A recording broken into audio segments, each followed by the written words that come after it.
their long-awaited firstborn. The father was present at the birth. He saw the baby's shoulder, no arm. Boris Vucic realized he had to leave the room now, so his wife wouldn't see his face change. He could not believe his eyes. When the doctor came out to him, he began to say, "My son, does he have no arm?" The doctor replied, "No, your son has no arms or legs." The doctors refused to show the infant to his mother. The nurses cried. Nick only had a semblance of a foot instead of a left leg.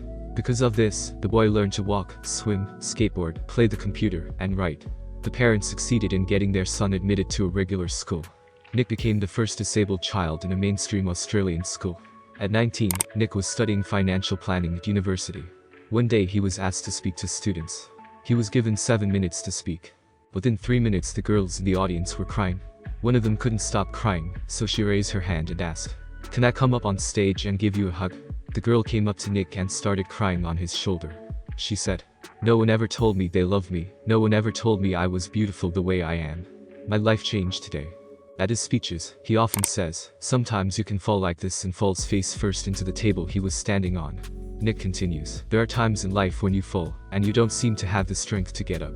You wonder then, if you have any hope. I have no arms or legs. It seems that, if I try to get up 100 times, I won't make it. But after another defeat, I don't give up hope. I'm going to try again and again. I want you to know that failure is not the end. It's how you finish that counts. Are you going to finish strong? Then you're going to find the strength to get up just like that." He rests his forehead, then helps himself to his shoulders and stands up. The women in the audience begin to cry. 10 months out of the year he is on the road, 2 months home. He has traveled to more than 24 countries. He has been heard by more than 3 million people in schools, nursing homes, prisons. Nick speaks at stadiums of many thousands. He performs about 250 times a year. Nick gets about 300 offers for new speeches a week. He has become a professional speaker. On February 12, 2012, Nick Vucic married Kani Maihar. Then the happy news spread across social media. The young couple had a son. "The future is much better than you thought." Quotes from Nick Vucic from his autobiographical book, Life Without Borders. "You have complexes about having freckles, your hair not laying right, your ears not like everyone else's, your nose too big. How do you think I felt? If you're tired, and I am very often tired, I want to encourage you. We'll have forever to rest. I learned to swim, to type 43 words a minute on the computer, to brush my own teeth, and kept praying for a miracle, asking God for hands and feet. But God did not give me a miracle. That's when I realized that it was in this form that I was a miracle to other people.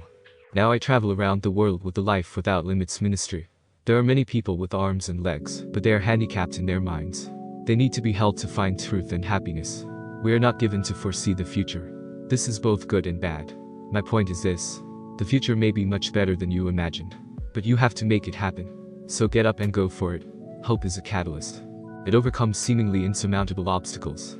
Keep working, don't give up, and you will create momentum. You will have people reaching out to you who can help you. Doors will swing open. The road will become clear. Remember, action provokes reaction. When you feel like betraying your dream, make yourself work for another day, another week, another month, and another year. You'll be amazed at what happens if you don't give up.